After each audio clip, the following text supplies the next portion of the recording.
안녕하세요. 엔타임 강사 강현입니다. 오늘 엔드타임 163강, 이제 엔드타임 포인트 4강입니다. 그래서 이제 오늘 살펴볼 거는 마지막 때 핵심 지역인 시리아, 이라크 지역에 대해서 살펴보도록 하겠습니다. 그래서 시리아, 이라크 지역은 이제 여러분이 알다시피 예언에 있어서, 특히 마지막 때 예언에 있어서 매우 중요한 지역이다. 매우 중요한 지역이 왜 중요하냐? 여기에서 이제 적그리스도라고 하는 그 마지막 때의 그 조연이라 그럴까? 이제 악인이 이제 나타날 지역이고 나타날 나라이기 때문에 그러하다라고 하는 사실입니다. 그렇죠. 그래서 이제 저희 엔타임 센터의 강의를 쭉 들으신 분은 이제 그 이 시리아, 이라크 지역이 얼마나 중요한 지역인지에 대해서는 그 인식하고 계실 겁니다. 그렇죠. 특히 이제 다니엘서 이제 작은 뿔 예언 있잖아요. 이게 그 다니엘서 7장은 이제 주로 나라에 대한 그 적그리스도 나라에 대한 이야기고, 이제 다니엘서 이제 8장에 있어서의 작은 뿔 이야기는 이제 각 개인의 적그리스도 개인의 초점을 맞추어서 예언된 것이다라고 하는 사실입니다. 그렇죠. 그래서 이제 그 우리가 이제 시리아, 이라크 지역의 상황에 대해서 살펴보도록 하겠습니다. 항상 이 시리아,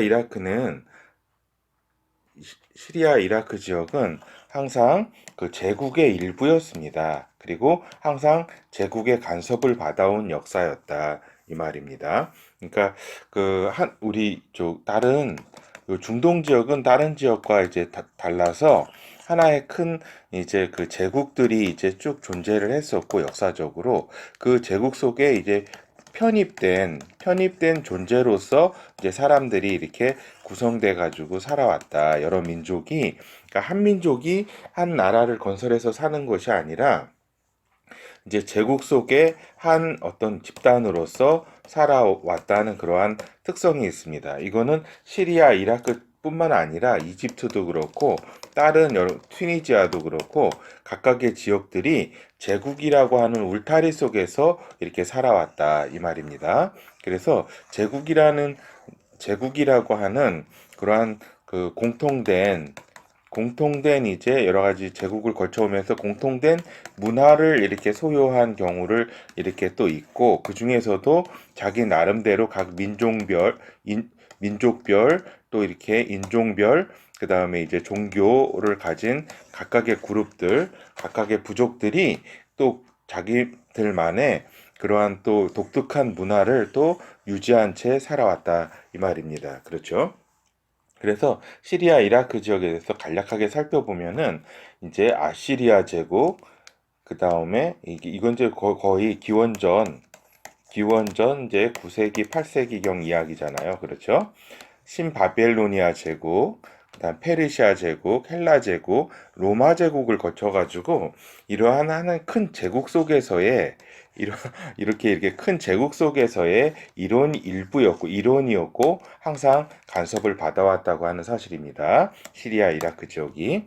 그 다음에 그 뒤를 이어서 이제 동로마 제국, 그 다음에 이제 그 7세기에 아랍 이슬람 제국이 또 나타나잖아요. 옴미아드 왕조를 비롯해서 아바스 왕조, 그렇죠. 그다음에 이제 십자군 전쟁은 또 유럽 이제 기독교 세력이 중동 지역에 와가지고 이제 어떤 영향력을 행사를 했던 그러한 또 부분이고, 이러한 부분들은 여기 레반트 지역 지중해 이제 서부 이제 그 지금 레바논 있고 이런 데를 그쪽을 레반트 지역이라고 하거든요. 여기는 또 상당히 이런 유럽 기독교 이렇게 영향을 받아왔다. 11세기부터 12세기경에 있어서는 그렇죠. 그리고 또 12세기, 13세기죠.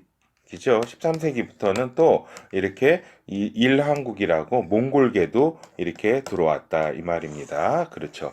몽골계. 그래서 또 바그다드가 다 몽골계에 의해서 다 불타고 이러잖아요. 그렇죠. 그리고 또 셀주크 투르크족에 의해서 여기 11세기에 이제 저쪽에서 그 이제 투르크족이 셀주크 투르크족이 이제 자리를 이제 터키 지역 그쪽 시리아 이쪽 지역에 그 셀주크 투르크가 또 자리를 잡고 또 뒤를 이어서 13세기부터는 오스만 투르크가 이제 제국을 또 이제 이어서 투르크족에 의한 지배가 성립이 되었다 이 말입니다. 그래서 이제 이게 벌써 20세기 초까지 벌써 오스만 투르크에 의해 가지고 이게 벌써 몇 년이에요. 벌써 800년, 800년에 이 엄청난 그 제국의 그 흐름 가운데 이렇게 이 지역의 사람들은 살 수밖에 없었다 이 말입니다. 그래서 이 특징을 말씀드리면은 이 사람들이 그러니까 같으면서도 진짜 같으면서도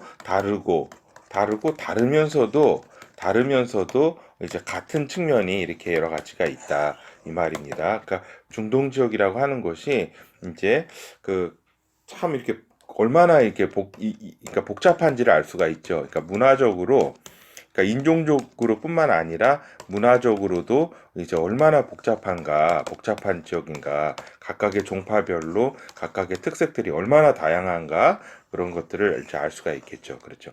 그리고 이제 20세기에 이제 들어서면서 영국, 프랑스 등의 유럽 열강의 영향이 있었다. 그렇죠. 그리고서는 또 다시 패권국인 미국과 러시아의 지역 내 개입과 간섭이 이렇게 지금까지 있어 왔다 이 말입니다. 그렇죠. 이러한 가운데 그러니까 이제 얼마나 이 엄청난 제국들이 다 이 중동 지역 중동 지역 이쪽에 이렇게 영향을 끼쳐 왔는지 알 수가 있겠죠. 그렇죠. 그래서 이제 우리가 시리아, 이라크 지역의 상황을 이제 살펴보기 전에 이러한 배경에 대한 말씀을 잠깐 드렸습니다. 그래서 이제 이 시리아의 현대 시리아에 대한 부분들을 잠깐 말씀을 드리면 이제 1946년에 프랑스로부터 독립을 했다. 근데 그래서 그 아랍 민족주의와 또 사회주의의 어떤 이러한 색깔을 띠는 그러한 나라였다 이 말입니다. 그리고 이제 이집트와는 아랍 연합 공화국을 이제 한 3년 정도 실험을 했다. 그러나 이제 이것이 실패로 돌아갔다 이 말입니다. 시리아가 이제 이집트와 이제 그때가 이제 그 저기죠. 그 나세르 그 대통령에 의해서일 거예요. 그때 이집트 나세르 대통령 거기에 8년부터 61년까지 좀 해보려고 아랍연합공화국으로 사회주의 성격을 띠는 거였죠. 그러니까 소련의 어떤 지원을 받으면서 이렇게 해보려고 했는데 또 그것이 갈라서게 되었다. 그리고 이제 바트당이 61년에 이제 그 집권을 했다. 요 바트당은 요 시리아뿐만 아니라 그 이라크에서도 어떤 당시에 집권당이었다 이 말입니다. 그렇죠. 이런 와중에 1970년에 하페즈 알 아사드가 쿠데타를 이렇게 성공함으로써 이제 그 아사드 가문에 의한 통치가 시작되었다. 그래서 지금은 그 아들 바샤르 알 아사드가 현재 집권 중에 있다. 이 말입니다. 이 사람이 이제 바샤르 알 아사드다. 지금 시리아 헤페즈 저기 아라사드 이제 그 아들이죠. 그 차남일 거예요. 후계자 형이 이제 죽고 나서 교통사고로 죽고 나서 이제 런던에 이제 이제 의학을 공부하다가 이제 돌아와 가지고 이제 그러니까 대통령이 된 인물이죠. 그러니까 지금도 집권하고 있습니다. 예, 그리고 요 시리아는 여러 이제 종교 세력들이 이렇게 존재하고 있다. 그러니까 순니파가 보통 한 60%좀 차지하겠죠. 그 다음에 요 시아파가 그 다음 뒤를 이어서 차지하고 있고, 또 이제 특이한 것이 요 이제 알라위파라고 하는 이런 그러니까 그러니까 이슬람 중에서도 시아파의 한 분파예요. 시아파 중에서도 한 분파인데 요 알라위파가 주로 이제 지중해 요 레반트 지역을 중심으로 해서 요 시리아 지역하고 해서 한 250만 정도의 어떤 그 신도를 거느리고 있죠. 근데 이 알라위파가 우리가 특이하게 봐야 될 상황이 어떤 상황이냐면은 지금 이렇게 요 알아사드 가문의 요 지금 알라위파가 지금 이렇게 집권을 하고 있는 중이죠. 집권을 하고 있는 중인데 요 알라위파가 어떤 특색을 가지고 있냐면은 시아파가 저기잖아요. 제 12 이맘을 기다리고 있잖아요. 그 이슬람 메시아 메흐디를 기다리고 있는데 요 알라이파 사람들은 이제 12이맘 분파 중에 하나죠. 분파 중에 하나이면서 무엇을 이렇게 또 이렇게 특별하게 가지고 있냐면 환생 신앙을 가지고 있다 이 말입니다. 그렇죠. 이거 굉장히 적그리스도와 관련해 가지고 상당히 의미 있는 어떤 좀 포인트라고 할 수 있겠습니다.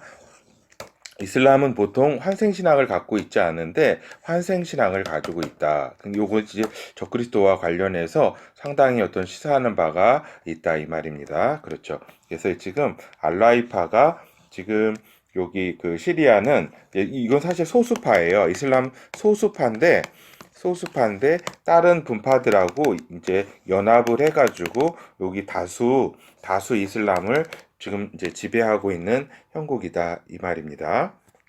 그리고 이제 한 가지 말씀드릴 거는 동방 기독교 세력이 한 8에서 9% 정도 된다 이 말입니다. 이 동방 기독교라는 건 뭐냐면은 이제 저기죠. 이제 로마교회 중심으로 한 서방교회하고 이제 여기서 콘스탄티노플 이건 동방교회잖아요. 동방교회라고 이렇게 요거랑은 이제 다른 그 전에 이제 분파된 이제 기독교 분파인데 이제 쉽게 얘기해 가지고 시리아 정교회다 이 말입니다. 그러니까 동방 정교회는 시리아 정교회도 있고 아르메니안 정교회도 있고 페르시안 그런 그 성격을 가진 어떤 여러 가지 그 종교회가 있다 주장하는 굉장히 역사가 오래된 거죠. 여기에서 이제 요쪽 동방 기독교에 있어서는 이제 특색이 뭐냐면은 예수 그리스도의 이제 신성을 인정하지 않고 이제 그 kop트교도 마찬가지죠. kop트교가 저기 아니에요. 이집트 정교회 아니에요. kop트교 정교회. 이러한 그 동방에 있어서의 기독교 신학은 이제 예수 그리스도의 어떤 인성만을 이렇게 인정하는 단성론주의자라고 할 수가 있겠죠. 신성을 인정하지 않는 그러한 경향을 띈다 이 말입니다. 그래서 이러한 사상들이 또 이제 이슬람에도 영향을 주었죠. 그렇죠. 이런 부분들은 다음에 살펴보도록 하겠습니다. 그리고 또한 유대교를 가진 유대인들도 한 3, 4만 명 정도의 그러한 인구를 가지고 있다. 이런 이야기입니다. 이렇게. 그래서 아주 굉장히 다양한, 그러니까 이제 그다음에 또 요즘에 있어서는 그 선교에 의해서 많이 또 이제 유튜브를 통해서 이제 많은 그 좀 젊은이들에게 기독교가 지금의 기독교죠. 지금의 이제 기독교가 개신교가 많이 지금 전해지고 있다 이 말입니다. 그러니까 공식적으로는 이렇게 드러나지는 않지만은 그 알게 모르게 기독교가 전파되고 있는 중이다라고 하는 사실을 말씀드립니다. 그래서 시간이 많이 지나갔네요. 그래서 여기에 지금 시리아는 여러분도 다 알다시피 내전 상황에 있다. 그리고 요 내전이 굉장히 지금 저기죠. 그 2011년 이제 아랍의 봄 이후로 이제 중동을 강타를 하면서 이 시리아도 이제 영향을 받게 되면서 여러 가지 시위가 이제 그 어떤 내전으로 이제 확대된 케이스라고 할 수 있겠죠. 그래서 러시아, 북한의 이런 정부군을 이렇게 지원하고 있고 미국은 이제 반군을 지원하고 있다 이 말입니다. 근데 이제 쿠르드와 함께 쿠르드를 이제 지원을 했죠. 쿠르드도. 그런데 또 이러다 보니까 여러 가지 그 엎치락뒤치락 하면서 이제 반군이 이렇게 그 힘을 얻어가지고 거의 이제 이 나라를 장악할 즈음에 또 반군들끼리 싸움이 또 일어나요. 그렇죠? 각각의 뭐 쿠르드족, 뭐 러시아의 개입, 터키의 개입, 각각의 미군의 개입, 그 다음에 그 내에서도 각종 그 종파들이 다 이해관계가 틀려서 여기서 이제 누가 적인지 모를 정도로 이제 막 이렇게 그 많은 그 계속된 전쟁이 반군들 내에서도 분열이 일어나고 그래서 지금은 다시 러시아의 어떤 지원에 힘입은 그 정부군이 아까 저기 아사드 바샤르 알 아사드 그 정부군이 지금은 조금 그 이렇게 유지를 하고 있고 그 반군의 힘은 많이 이렇게 약해졌다. 그 한참 때 14년경에 그 IS 그때가 굉장히 저기였죠. 그 굉장히 반군들의 그 반군 중에서도 굉장히 IS 중심으로 해가지고 큰 세력을 떨쳤는데 그 19년도에 요 IS 이제 수장 알 바그다디인가 그럴 거예요. 죽으면서 이렇게 다시 이제 그 IS는 굉장히 그 힘이 약해지고 다른 반군들과 지금 대치 중에 있죠. 그렇죠.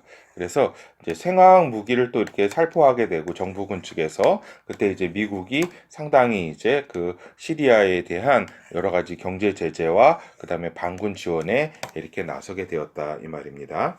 그래서 이제 요 내전이 가져온 그 환경의 어떤 변화는 이거는 다시 말해서 난민을 발생했다는 게 굉장히 핵심 포인트다. 핵심 포인트. 핵심 포인트가 그 난민을 발생시켰다는 겁니다. 그러니까 내전을 통해서 요 시리아 이제 내부는 여기 아까 잠깐만 이거 보여드리면은 여기 시리아 있잖아요. 시리아 이 내부는 이제 폐허가 되잖아요. 거의 폐허가 되면서 거의 난민을 발생시켰다. 근데 그런 여기서 시리아 인구를 한 3천만 정도 이제 사람들이 보는데 하나의 900만에서 1000만 정도의 난민을 발생한 것으로 이렇게 보고 있고 그 난민들이 이제 막 각각의 나라들로 이렇게 흩어지잖아요. 이렇게 그때 이제 터키에 한 300에서 350만 정도가 난민이 이렇게 간 걸로 이렇게 지금 여겨지고 있고 이제 그리스 유럽으로 해가지고 이제 난민들이 이렇게 엄청나게 감으로써 유럽을 이렇게 변화를 시키고 있다 이 말입니다. 여러 가지 문제들을 발생시키고 있고 그렇죠. 그래서 결국 이거는 다시 말해서 예언상으로 볼 때는 그러니까 예언상으로 볼 때는 어떠한 의미를 갖느냐면은 그거죠. 그 이제 유럽 지역의 철과 그 이쪽에 중동 이슬람 지역의 진흙의 인종이 서로 이렇게 섞이게 되는 그러한 그 다니엘서 2장의 예언이 이렇게 진행되고 있는 중이다라고 하는 그거를 촉발을 시켰다. 이러한 철과 진흙에 대한 그러한 부분들에 대한 촉발을 시킨 게 시리아 내전이고 시리아 내전은 아까 말씀드린 것처럼 이렇게 그 난민을 발생시킨 것이 가장 이렇게 그 핵심적인 포인트다. 그리고 요 내전을 통해서 저기 요 시리아 이라크 지역도 이제 이게 부서졌잖아요. 물론 지금은 정치적으로 어느 정도 지금 안정돼 있지만 각종 분파적인 그러한 그 미국의 그 이라크 이렇게 그 침공으로 말미암아서 여기가 이제 부서져 버렸고 이제 여기에서 이제 적그리스도 시리아 이라크가 이제 통합되는 어떤 그러한 모습이 앞으로 나타날 것이다라고 하는 사실입니다. 그래서 살펴보면은 잠시만요. 그렇죠. 그래서 보면은 그 난민이 유럽 방향으로의 이동을 했다. 특별히 그리고 이제 요 난민이 그 유럽으로 이동하면서 이제 다른 아프리카 사람들도 이제 덩달아서 이제 유럽으로 이렇게 그 난민들이 가고 있다 이 말입니다. 그래서 터키는 이 난민 문제가 터키 내에 상당한 이제 문제를 또 일으키게 되는 거죠. 그래도 이제 터키 정부는 난민에 대해서는 그래도 상당히 호의적으로 대하고 있다 이 말입니다. 그리고 이제 그 19년도에 그 내전에 그 관계하고 또 난민 보호라든가 쿠르드족 이렇게 견제를 위해서 19년도에 그 시리아 국경을 공습을 하고 침공을 이렇게 했다 이 말입니다. 그렇죠. 그러한 일련의 이렇게 움직임이 지금 있는 상황이다 이 말입니다. 그렇죠. 그리고 이제 이스라엘의 관계는 이제 이란과 함께 가장 적대적이다, 시리아는. 그래서 이제 그 3차 중동 전쟁일 거예요.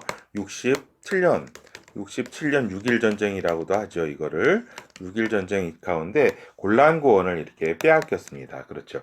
먼저는 이제 골란 고원에 대해서 시리아가 요 갈릴리로 내려가는 그 물을 이제 끊자 이제 이러한 이제 일들이 이제 발생하게 된 거죠. 그래서 골란 고원을 이스라엘에 이제 빼앗긴 상태다. 그리고 이제 이쪽 시리아가 이제 레바논 헤즈볼라 등을 우회 그 테러하는 전략 요거를 이제 쓰기 시작했는데 지금은 그렇죠.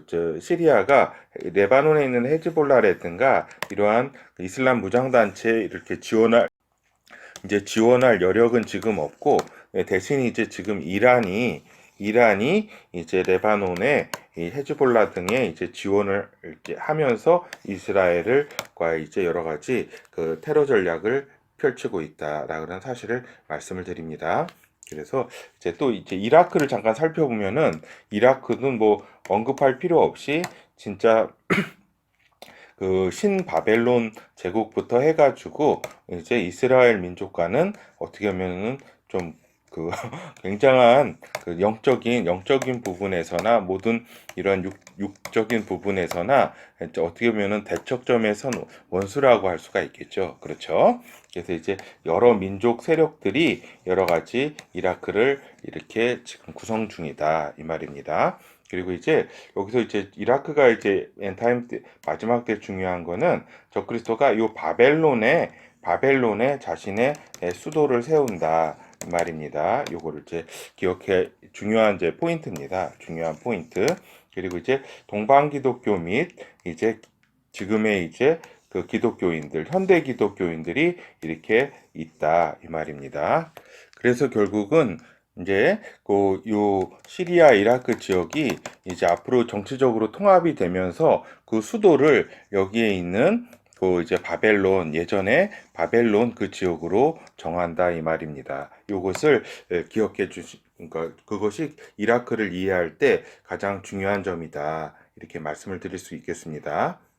그래서 이렇게 보면은 그래서 이쪽 그 시리아 이라크는 마지막 때 적그리스도가 나올 지역이다. 그것은 다니엘서의 그 작은 뿔, 그 다니엘서 7장을 보면은 그러하다 이런 말씀을 드린 바 있었고, 그리고 이제 그렇다면 이제 적그리스도는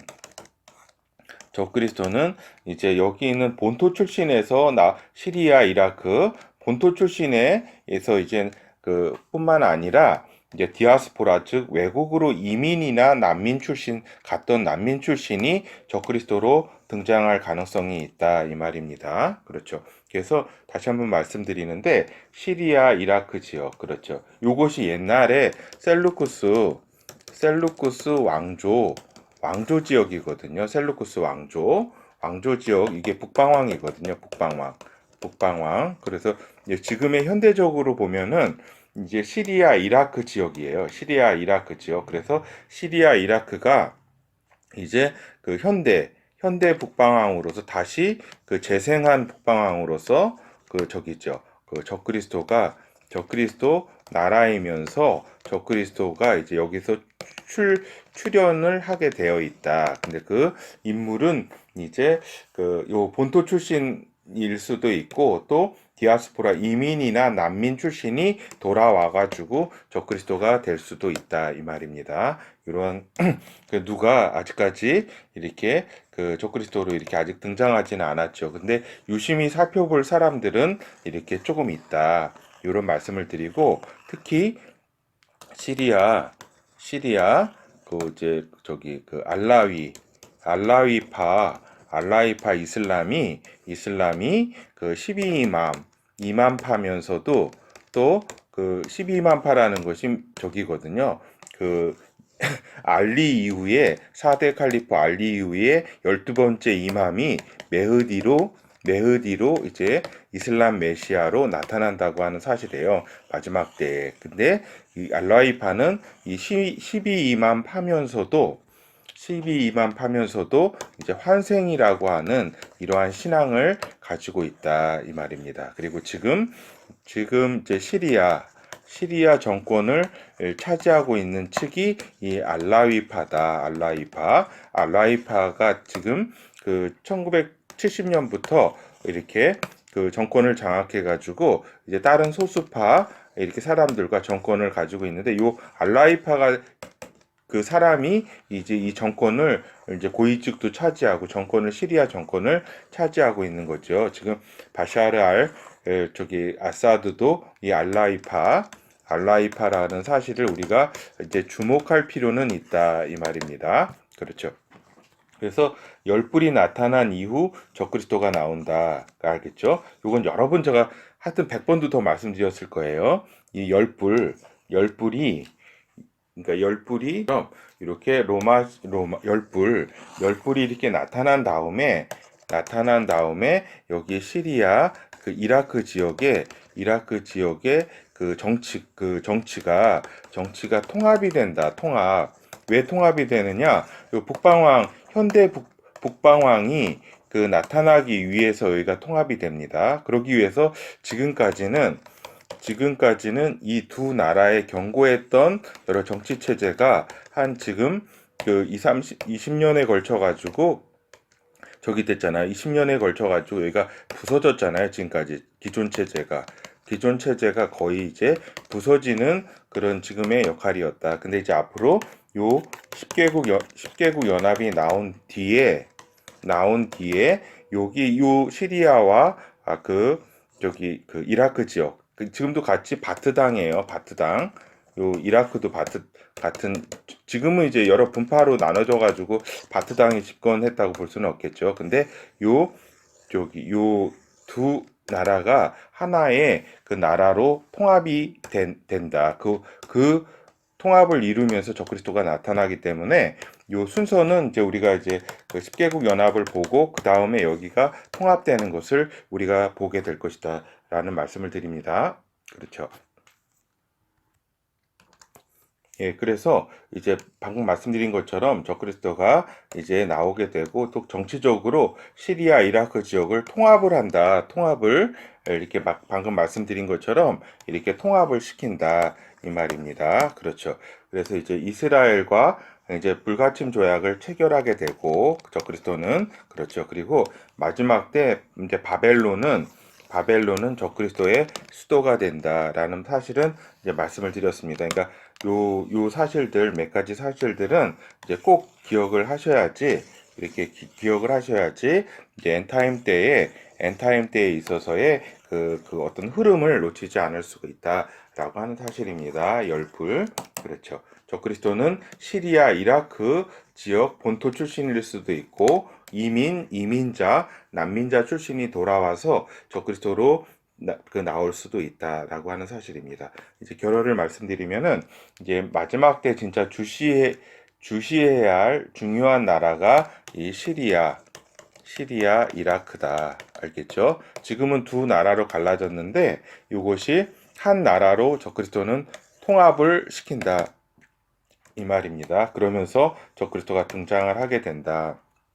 그래서 앞으로 세계 정세에 있어서 이제 두 가지가 중요한데 하나는 지중해 지역에 아까 방금 말씀드린 것처럼 후 로마 제국의 등장을 이제 유의해 봐야 하고 또 작은 뿔 적그리스도 나라 적그리스도 작은 뿔 즉 시리아 이라크 지역의 정치 변형 및 통합적 움직임에 유의해서 볼 필요가 있다라는 그 말씀을 드립니다. 적그리스도는 이 시리아와 이라크를 통합을 한다. 왜 통합을 하냐? 다시 한번 말씀드립니다.